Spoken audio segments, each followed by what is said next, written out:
کہ مار کے ان کے بازو جو ہے وہ اس طرح سے سویلنگ ہوئی بھی تھی پوری. تب میں نے ان کو پہلی مرتبہ دیکھا بھی. پہلی مرتبہ میرا ان سے رابطہ اس دن ہوا. اور جب صحافی اغوا ہوتے ہیں تو کہا جاتا ہے سیف سٹی ہے, کیمراز ہیں, پوری جگہ کیمراز لگے ہوئے ہیں. جب صحافی اغوا ہو جاتے ہیں تو جو حکمران ہے وہ پلہ جھاڑ کے کھڑا ہو جاتا ہے اور کہتا ہے کہ جی میں تو نہیں جانتا, مجھے تو علم ہی نہیں, مجھے تو پتہ ہی نہیں. ناک کے نیچے صحافی اغوا ہو رہے ہیں, مارے جا رہے ہیں, ان پر گولیاں چل رہی ہیں, وہ نوکریوں سے برخاست کیے جا رہے ہیں. اور حکمران اتنا, کیا میں لفظ استعمال کروں, بے حس ہے کہ وہ کہتا ہے کہ اس دن کوئی کیمراز بھی کام نہیں کرتے. سیف سٹی کے ہزاروں کیمراز لگے ہوئے, سب کیمراز کام نہیں کرتے. اچانک سب کیمراز کو کوئی ٹیکنیکل فالٹ ہو جاتا ہے اور سب کیمراز جو ہیں وہ نان فنکشنل ہو جاتے ہیں. تو میں جہاں پر دیکھیں اس میں تو کوئی دو رائے نہیں, اور پورا پاکستان یہ جانتا ہے کہ اس ملک کو جادو ٹونے سے, جنتر منتر سے چلایا جاتا ہے, بلکہ اداروں کی عزت, اداروں کے وقار کا راگ الاپنے والے لوگ جو یہ کہتے نہیں تھکتے تھے میاں صاحب کے دور حکومت میں, اداروں کی عزت, اداروں کا, اس ادارے کی چند تقرریوں کو ایک شخص نے جو کہ کالی دال مل کے اپنے جسم پہ بیٹھتا تھا اور فلاں کا نام فلاں حرف سے شروع ہوتا ہے, فلاں کا نام فلاں حرف سے شروع ہوتا ہے, آج نتیا گلی میں جانا ہے کیونکہ عوام کے بیچ میں یہ رہنا, بلوچستان میں کوئٹہ کے اندر ہزارہ برادری کے گلے کٹتے ہیں, وہاں نہیں جانا کیونکہ لاشوں کے پاس نہیں بیٹھنا منع کیا گیا ہے, اور DGISI کی اپوائنٹمنٹ روکی جاتی ہے صرف اس لیے کہ ٹائم فریم جو ہے جو جنات نے دیا ہے, یا جو کیا کہتے ہیں ان کو, جو موکلوں نے دیا ہے اس سے میچ نہیں کرتا. تو جب جنتر منتر سے ملک کی 22 کروڑ کی تقدیروں کا فیصلہ ہو رہا ہو تو آسمہ شرازی وہ بیٹھی میری بہن, جب انہوں نے یہ بات کی تو ایک پاکستان کی بیٹی, قطع نظر اس سے کہ وہ ان کا پروفیشن کیا ہے, وہ صحافی ہے, قطع نظر اس بات سے, جب انہوں نے نام, میں نے بھی کبھی نام نہیں لیا, میں کیوں کسی خاتون کا خامخواہ نام لوں, میں تو, اور وہ خاتون میری نظر میں وہ خاتون اس کی ذمہ دار نہیں, وہ شخص اس کا ذمہ دار ہے جو یہ باتوں پر اعتقاد رکھتا ہے اور اسی پر 22 کروڑ عوام کی قسمتوں کا فیصلہ کرتا ہے. صرف وہ ایک شخص جس کا نام عمران خان ہے وہ اس کا ذمہ دار ہے. تو جب یہ میری بہن اس کا نام لیتی ہے, نام لیے بغیر تنقید کرتی ہے, یا جو گفتگو ہر جگہ ہو رہی ہے فیکٹس کو سامنے لاتی ہے, تو اس قدر ان کی کردار خوشی کی جاتی ہے کہ اللہ تعالیٰ کی پناہ. تو جہاں پر جس ملک کا یہ حال ہو, اس ملک میں ترقی کے خواب دیکھنا تو دور کی بات ہے. ہم تو تنزلی کے سفر کو روز دیکھتے ہیں صبح اٹھ کے کہ آج پاکستان کن گہرائیوں میں جو ہے وہ اکیلا جا رہا ہے. تو میں جو سچ بولے وہ نوکری سے جائے, اور بڑی عجیب سی بات ہے میرے بھائیوں اور بہنوں کہ مردہ ضمیر جب تک ہے تب تک شاباش, اس کو تھپک تھپک کے سلاتے ہیں کہ مردہ ضمیر ہے کیونکہ سازش میں حصے دار ہے, یا پھر اگر سازش میں ڈائریکٹلی حصہ دار نہیں ہے تو ڈرتا ہے, تو مردہ ضمیر ہے, اس کو تھپک تھپک کے سویا رہنے تو اس کے اوپر کبھی کوئی بات نہیں کرے گا. لیکن اگر کسی کا ضمیر جاگ جائے تو اس شخص کو بھی اور اس کے ضمیر کو مارنے کی لیے ایڑی چوٹی کا زور لگایا جائے. یہ ہے جو وہ پاکستان جس میں آج ہم سانس لے رہے ہیں. تو میں سیاستدان قربانیاں دیتے ہیں, بالکل دیتے ہیں, میں سمجھتی ہوں اس بات کو, دی بھی ہیں اور سیلف لیس ہو کے دی ہیں اس ملک کو ایک ڈائریکشن دینے کے لیے. لیکن اگر نواز شریف کو پابند سلاسل کیا گیا تو یہ کہنا زیادتی ہوگی, کہ یہ نہ کہنا زیادتی ہوگی کہ میر شکیل الرحمان صاحب کو بھی نیب کی سلاخوں کے پیچھے بند کیا. اگر شاہد خاقان عباسی صاحب, سعد رفیق صاحب, احسن اقبال صاحب, رانا ثناء اللہ صاحب, اگر انہوں نے جیل کی سہولتیں برداشت کی ہیں, جھوٹے مقدمات برداشت کیے ہیں, تو ابصار عالم نے بھی گولیاں کھائی. اگر مریم نواز کسی اسٹرگل میں جیل گئی ہے تو کدھر بیٹھے ہوئے حامد میر صاحب مجھے نظر نہیں آتا. تو حامد میر صاحب نے بھی ایک دفعہ تو سیدھی گولیاں 6 کے ساتھ، جو کہ شاید ابھی بھی موجود ہے ان کے جسم میں، آج بھی ان کا پروگرام بند ہے. اور مجھے اچھی طرح یاد ہے ایک دفعہ میرا انٹرویو کرنے آئے، ہمارا طے ہو گیا اور انہوں نے آ کر مجھے کہا کہ میں بڑی معذرت چاہتا ہوں، مجھے آپ کا انٹرویو نہ کرنے کی اجازت ملی ہے، نہ چلانے کی اجازت ملی. اور ایک دفعہ ندیم ملک صاحب میرا انٹرویو کر رہے تھے، تو ندیم ملک صاحب نے کہا کہ میں آپ کے انٹرویو کی تشہیر نہیں کروں گا، کیونکہ مجھے پتا ہے کہ اگر میں نے انٹرویو کا پرومو چلا دیا تو شاید انٹرویو نہ چلے. تو میں اچانک 8 بجے لائیو انٹرویو تو کروں گا. تو وہ لائیو انٹرویو لائیو کرنے کے باوجود صرف 10 منٹ چلا، اور انہوں نے سوال پوچھتے پوچھتے سوال روک دیا اور انہوں نے کہا بی بس 10 منٹ چل گئے، اس سے زیادہ ہمارا انٹرویو نہیں چل سکتا، باقی کام سوشل میڈیا پہ چلا دیں. تو میں دیکھیں عرفان صدیقی صاحب، اب تو خیر وہ PMLN کے سینیٹر ہیں، لیکن جس طرح ان کو حق اور سچ کہنے کی برداشت میں ہتھکڑیاں لگا کر وہ لے گئے اور جیل میں رکھا، کیا اس طرح استادوں کا احترام کیا جاتا ہے؟ کیا اس طرح ان لوگوں کا احترام کیا جاتا ہے جو اپنے قلم سے ملکوں کی قوموں کی تقدیر لکھتے ہیں؟ اور صرف یہ کہ اس نالائکی اور نااہلی سے، اس تباہی سے صرف عوام لاکھوں کروڑوں عوام بے روزگار نہیں ہوئی، صحافی بھی بے روزگار نہیں ہے. اگر عوام کے چولہے اس مہنگائی سے اور اس لاقانونیت سے، اس تباہی سے، اس نالائکی سے، نااہلی سے بند ہوئے، تو میں پرسنلی بہت سارے ایسے صحافیوں کو جانتی ہوں جن کو نوکریوں سے نکالے جانے کی وجہ سے ان کے گھروں میں کیا گئے. تو جو کچھ عوام نے، پالیٹیشنز نے برداشت کیا، میں یہ سمجھتی ہوں کہ بہت بڑی قربانیاں جو ہے وہ صحافی حضرات نے بھی دی. اور لیجسلیشن کی ہم اگر آج بات کریں تو ایک تو لیجسلیشن آج ہوئی ہے نیشنل اسمبلی میں. میرا نہیں خیال کہ پاکستان میں کبھی 74 سال میں اس قسم کی لیجسلیشن کسی نے دیکھی ہو. اور جو لیجسلیٹرز جب ان کو لایا جا رہا ہے تو وہ ایسے سر ہانکتے کہہ رہے ہیں کہ جی میں آیا نہیں ہوں، مجھے لایا گیا ہے آج. تو جہاں ایسی لیجسلیشن ہوتی ہو وہاں تو لیجسلیشن کا نام لینا بھی گناہ ہے. اور آج میں اس فورم کے تھرو PFUJ کی موجودگی میں یہ بات تمام اپوزیشن سے کہنا چاہتی ہوں کہ بھلے پارلیمنٹ جو قانون بنا دیتی ہے وہ تبدیل نہیں کیا جا سکتا، اس کو پارلیمنٹ خود تبدیل کرتی ہے، لیکن جب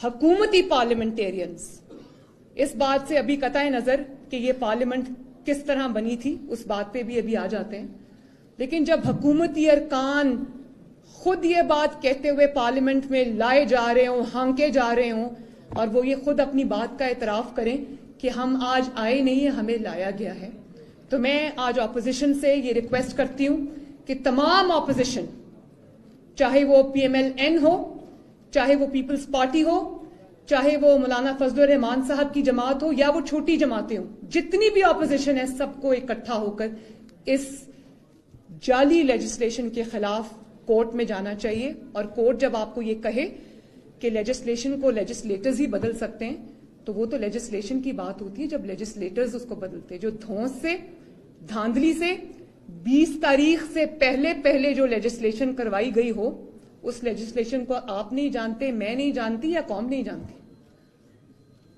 کیونکہ جنرل فیض صاحب نے 20 تاریخ کو ایگزٹ کر جانا ہے، جگہ چھوڑ جانی ہے. اس لیے جو لیجسلیشن کرنی ہے، جو خرابی کرنی ہے، جو تباہی کرنی ہے، جو بربادی کرنی ہے، جو اپنے آپ کو بچانے کی کوشش کرنی ہے، وہ ان کے جانے سے پہلے کی جائے. تو میں یہ کہہ دینا چاہتی ہوں سب کے سامنے، کسی خوف کے بغیر، میں سامنے کھڑی ہو کے یہ بات کہہ رہی ہوں کہ یہ آج جنرل فیض نے اپنی چارج شیٹ میں ایک بہت بڑے اور گناہ کا اضافہ کر لیا ہے.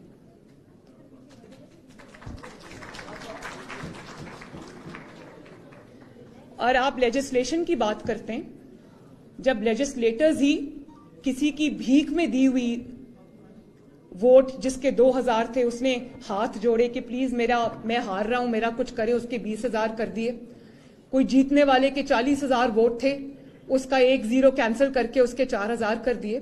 جب اس طرح سے بھیک میں لیجسلیٹرز سیٹس لے کر MNAs کی، MPAs کی، جب حکومتی رکن میں ارکان کی بات کر رہی ہوں، جب وہ اس طرح سے آئیں گے ان سے آپ کیا لیجسلیشن کی توقع رکھیں گے؟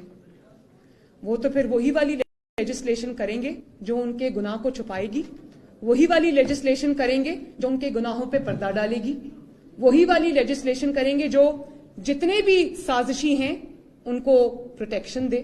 وہ پی ایف یو جے کے لیے، صحافیوں کے لیے، قوم کے لیے تو کوئی لیجسلیشن نہیں کرے گی، وہ تو وہی لیجسلیشن کرے گی جس میں اس کی اپنی جو بقا ہے یا اپنا جو بچاؤ ہے اس کے لیے لیجسلیشن کرے گی۔ جیسے کہ آج ہم دیکھ رہے ہیں کہ کارکردگی اتنی بری ہے کہ پتہ ہے، نوشتہ دیوار ہے کہ ووٹ نہیں ملے گا، پتہ ہے کہ ہار رہے ہیں، sitting M N As ministers کہہ رہے ہیں کہ ہم کس منہ سے عوام میں جائیں گے، تو وہاں سے آپ جو ہے وہ دھاندلی کا ایک نیا طریقہ ڈھونڈ رہے ہیں اور آپ کہہ رہے ہیں ای وی ایم ہوگی اور ووٹنگ ہوگی۔ مجھے سمندر پار پاکستانیوں کا بہت احترام ہے اور میں سمجھتی ہوں کہ وہ ملک کی جو معیشت ہوتی ہے اس میں ریڑھ کی ہڈی کی حیثیت رکھتے ہیں، محنت سے کما کے ملک میں پیسے واپس بھیجتے ہیں، ملک کی جو اکانومی ہے اس کا بہت بڑا حصہ ہے وہ، لیکن میں ان سے یہ درخواست کروں گی کہ ایک دفعہ ووٹ کا حق لینے سے پہلے 22 کروڑ پاکستانیوں کے حالات دیکھنے پاکستان میں آ کر، اور جہاں پر لیجسلیشن صحافیوں کو سبق سکھانے کے لیے کی جاتی ہو، اوپوننٹس کو سبق سکھانے کے لیے کی جاتی ہو، سچ بولنے والے ججز کو، آئین اور قانون پہ چلنے والے ججز کو سزا دینے کے لیے لیجسلیشن کی جاتی ہو، تو وہاں سے میں کس لیجسلیشن کی توقع رکھوں؟ وہاں میں اگر اس وقت آپ کا ساتھ دینا بھی چاہوں تو میں کیا ساتھ دے سکتی ہوں سوائے اس کے کہ میں آپ کو یہ کہوں کہ میں آپ کے ساتھ ہوں؟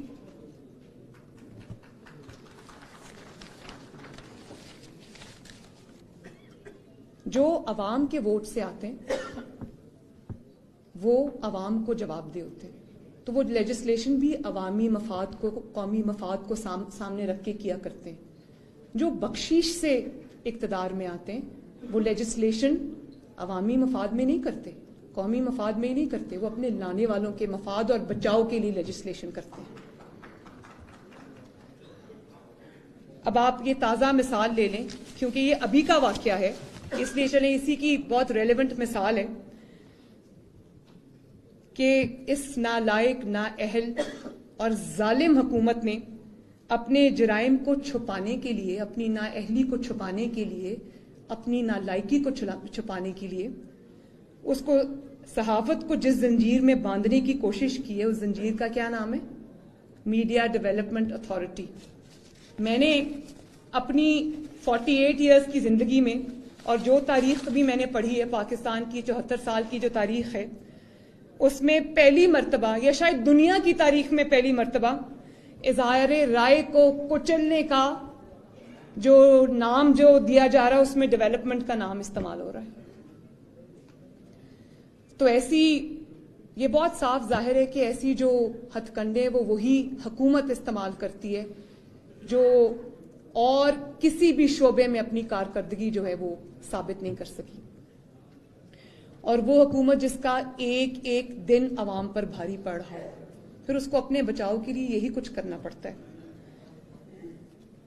میں یہ سمجھتی ہوں کہ آج اس حکومت نے عوام کی خدمت کی ہوتی، روٹی سستی کی ہوتی، آٹا سستا کیا ہوتا، بجلی سستی کی ہوتی، گیس سستی کی ہوتی، یا چلے وہ نہ کیا ہوتا، کچھ آئین اور قانون نام کی چیز اس ملک میں کہیں نظر آ رہی ہوتی، عوام کا درد نام کی کوئی چیز نظر آ رہی ہوتی، جو ایک وہ کہتے ہیں کہ عوام کا دکھ، تکلیف، درد جو حکمران کے سینے میں ہونا چاہیے وہ کہیں نظر آ رہا ہوتا، تو پھر اس کو یہ قدغن لگانے کی ضرورت نہ پڑتی، صحافیوں کی اور باقی لوگوں کی کردار کشی کی ضرورت نہ پڑتی، ان کو اٹیک کرنے کی ضرورت نہ پڑتی، ان کو مارنے کی ضرورت نہ پڑتی، ان کو نوکریوں سے نکالنے کی ضرورت نہ پڑتی۔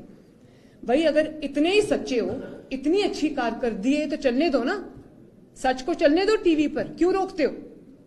میں اس وقت اپنی حکومت کی کوئی تعریف نہیں کرنا چاہتی، بالکل بھی، یہاں پر حکومت کی بات، میری حکومت کی بات نہیں ہو رہی، لیکن کیا آپ لوگ گواہی دیتے کہ جب پیناما کیس چلا تو آپ لوگ، میں خود نہیں فگر گنواتی، آپ کائنڈلی فگر گنوا دیں کتنے ٹاک شوز ہوئے پیناما کے اوپر، ذرا کائنڈلی گنوا دیں، سینکڑوں نہیں 4000 ٹاک شوز ہوئے۔ اور یہ میں نے پتہ ہے فگر کہاں سے لی ہے؟ ARY سے. انہوں نے کہا ہم نے 4000 شوز کیے ہیں, ہمیں تو کبھی PMLN کی حکومت نے کچھ نہیں کہا.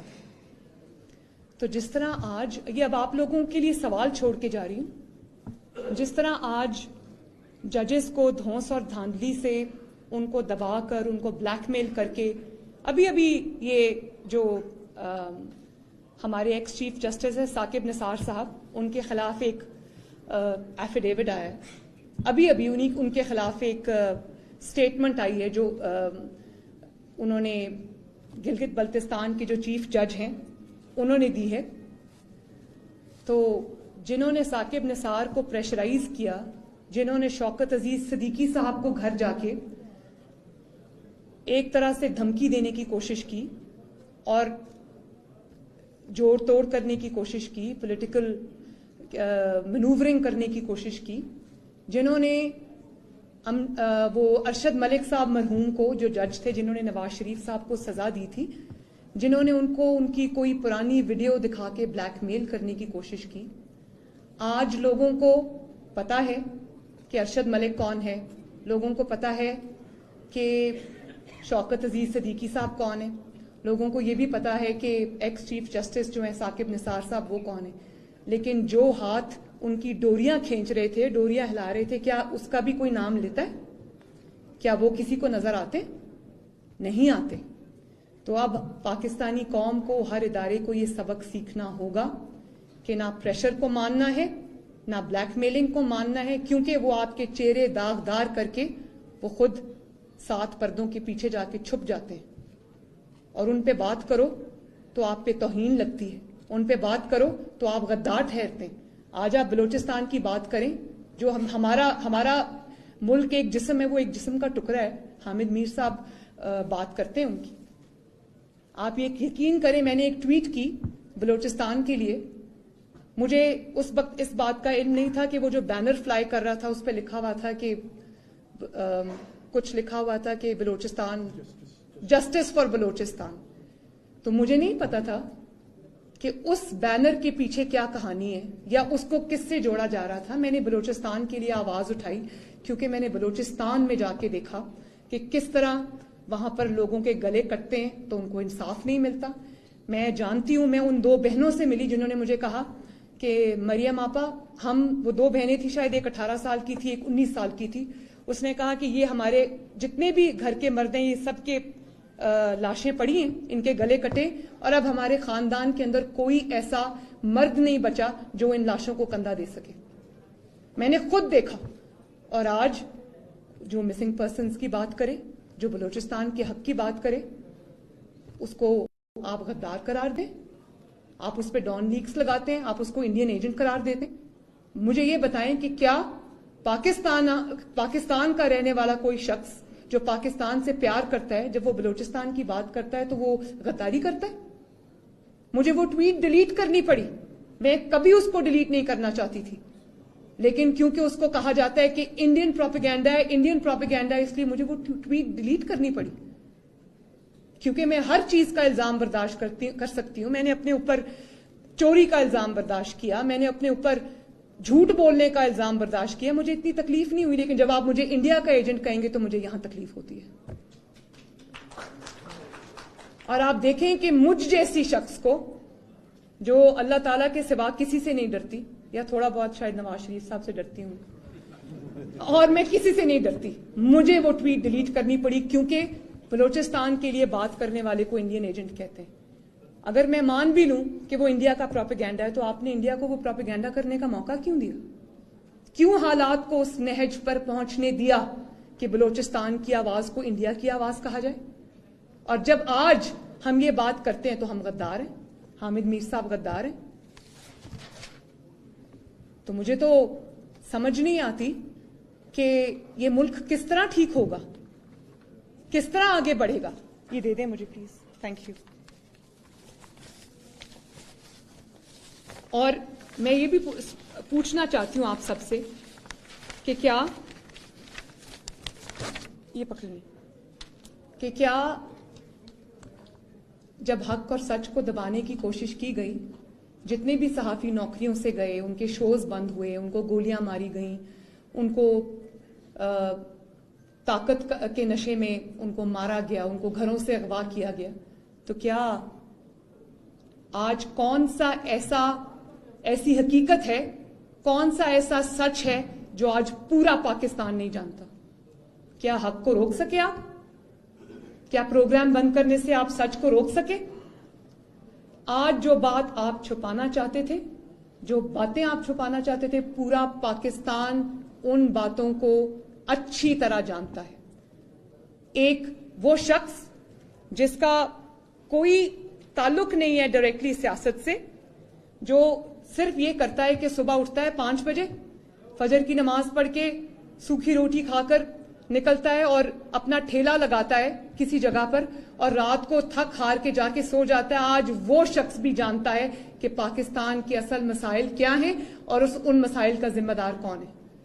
تو کیا آپ میڈیا کو دبا کر, اپوننٹس کی آواز کو دبا کر, اپوزیشن کی آواز کو دبا کر, جیلوں میں ڈال کر کیا آپ حق کو روک پائے, سچ کو روک پائے؟ آپ یہ بات یاد رکھیں کہ جب آپ میڈیا کا گلا گھونٹتے تو آپ پاکستان کا گلا گھونٹتے ہیں. اور جتنی پابندیاں, ڈکٹیٹرشپ تو الگ بات ہے, ڈکٹیٹرشپ میں تو خیر بات ہی کچھ اور ہوتی ہے, لیکن ڈکٹیٹرشپ نہ ہوتے ہوئے جتنے برے وقت سے آج پاکستان گزر رہا ہے, صحافی گزر رہے ہیں, میڈیا گزر رہا ہے, میرا نہیں خیال کہ اتنی پابندیاں ڈکٹیٹرشپ کے علاوہ کبھی لگی ہوں گی, اور اتنا ڈکٹیشن کبھی ٹی وی چینلز کو, اینکرز کو, صحافیوں کو آئی ہوں گی کہ فلاں کا نام کیوں لیا ہے. ایک کرنل اور ایک بریگیڈیئر بیٹھ کے اگر آپ کے ٹی وی چینلز چلائیں گے, آپ کی پارلیمنٹ کو چلائیں گے, تو آپ کا مستقبل کیا ہے آپ کو سامنے لکھا ہوا نظر آ رہا ہے. اور پھر ایک بات چلی کہ مثبت رپورٹنگ کریں چند ماہ کے لیے. تو میں پوچھنا چاہتی ہوں اپنے سارے صحافی برادری سے جو یہاں بیٹھے ہوئے ہیں کہ کیا مثبت رپورٹنگ کریں گے آپ؟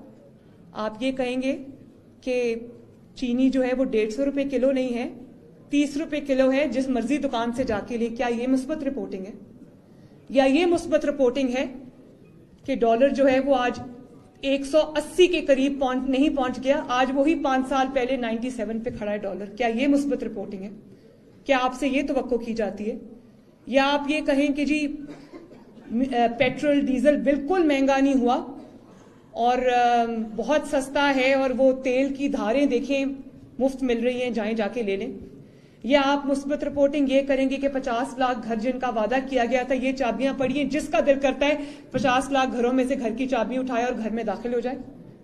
یا یہ مثبت رپورٹنگ ہے کہ 1 کروڑ نوکریاں جو دینی تھیں آج آپ اپنے گھروں سے نکلے. آسما شرازی صاحبہ, آپ کائنڈلی یہ رپورٹ کیجئے گا کہ 1 کروڑ نوکریوں کی برسات ہو رہی ہے, تو اپنے گھر سے جب نکلیں تو چھتریاں لے کے نکلے, ورنہ نوکریاں سر پہ گریں گی.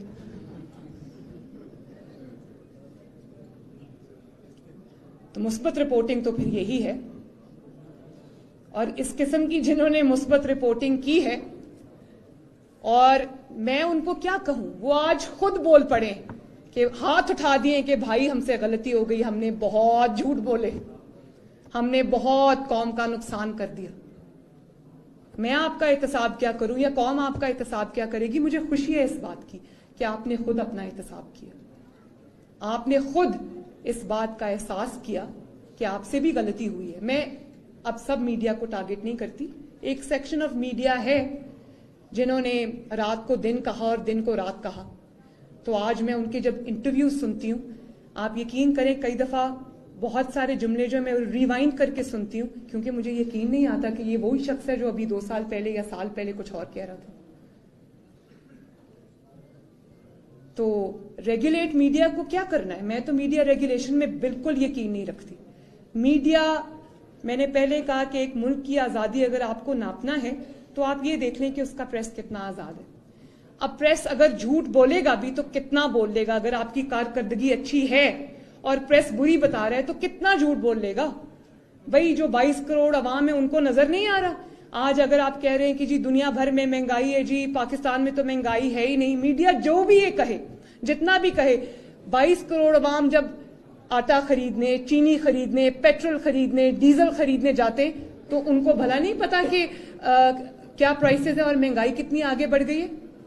اور پاکستان شاید وہ دنیا میں پہلا ملک ہے جس میں صبح قیمتیں کچھ اور ہوتی ہیں یہ والی حکومت میں, دوپہر کو اور ہوتی ہیں, رات کو جب سونے لگو تو اور ہوتی ہیں, اور جب اگلی صبح سو کے اٹھو تو قیمتیں اور بڑی ہوتی ہیں. پہلا ملک ہے شاید پوری دنیا کے اندر جہاں پر مہینوں کے حساب سے نہیں, ہفتوں کے حساب سے نہیں, دنوں کے حساب سے نہیں, گھنٹوں کے حساب سے مہنگائی ہوتی ہے. اور آپ لوگ جانتے ہیں, آپ نے بڑا اچھا پینٹ کیا عمران خان کو بھی اور اس کی حکومت کو بھی. آج آپ جب سڑکوں پہ مائکس لے کر جاتے ہو اور سرویز کرتے ہو, انٹرویو کرتے ہو, تو مجھے بہت سارے صحافی بھائیوں نے, بہنوں نے مجھے بتایا ہے کہ ہمیں بار بار میوٹ کرنا پڑتا ہے, بار بار بیپ کرنا پڑتا ہے, کیونکہ جس بھی انسان کے یا عوام کے آگے جب مائک کرو تو وہ پہلے گالی دیتا ہے, اس کے بعد وہ عمران خان کا نام لیتا ہے. تو کتنی مثبت رپورٹنگ آپ کر لیں گے. تو آسما شرازی تو یہ بھی نہیں کہہ سکتی کہ جی صرف اور صرف آئین اور قانون کو سامنے رکھ کے فیصلے ہوتے ہیں, کوئی جنتر منتر نہیں ہوتا. یہ بھی نہیں کہہ سکتے کیونکہ پوری دنیا جانتی ہے کہ ایسا ہوتا ہے. تو میں آخر میں جب انہوں نے یہ کہا کہ وے فارورڈ, میری نظر میں وے فارورڈ ایک ہی ہے, اور وہ وے فارورڈ یہ ہے کہ جب آئین شکن, قانون شکن طاقتیں, غلط کام کرنے والی ساری طاقتیں ایک پیج پہ ہو سکتی ہیں, تو جو حق کی بات کرنے والے ہیں, جو آئین کی بات کرنے والے ہیں, جو قانون کی بات کرنے والے ہیں, جو شخصی آزادیوں کی بات کرنے والے ہیں, وہ ایک پیج پہ کیوں نہیں ہو سکتے.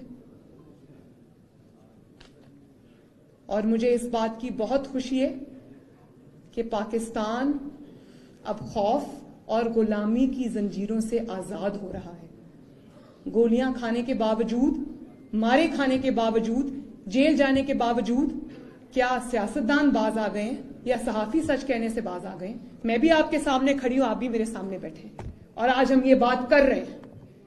ابھی صبح میں اپنی پیشی بھگت کے آئی ہوں, آج میں پھر وہی بات کر رہی ہوں. جو گولیاں کھا کے بیٹھے تھے وہ بھی یہیں بیٹھے.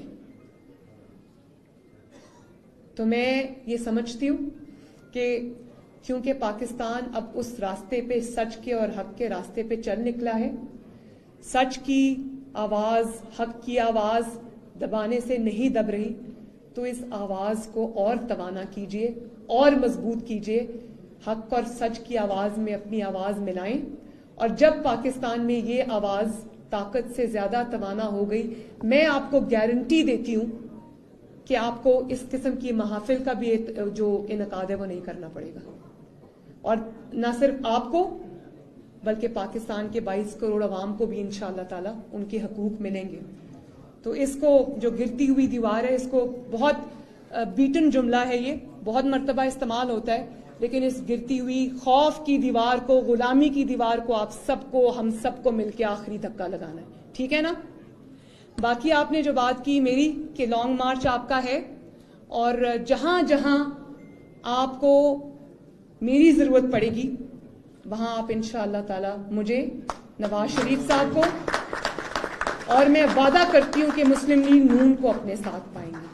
اور کل کو اگر مسلم لیگ نون انشاءاللہ تعالی اقتدار میں آ بھی جاتی ہے, یہ وعدے میں اس دن بھی یاد رکھوں گی. آپ سب کا بہت بہت شکریہ, بہت شکریہ. مجھے اجازت دیجیے پلیز. Thank you. یہ شہزاد الفطار صاحب ہمارے دل کے بلوچستان سے ہیں. ویسے آپ نے جی مجھے یاد آیا, بالکل بالکل بالکل بہت ذکر کیا. بالکل یہ بلوچستان سے ہمارے پریزیڈنٹ صاحب. بہت شکریہ جی مجھے انوائٹ کرنے کا, اور میں آئی فیل ویری آنرڈ کہ آپ نے مجھے آج یہاں بلا کے بولنے کا موقع دیا. یہ میاں صاحب کا شکریہ جنہوں نے زبردستی, میں نے نہیں زبردستی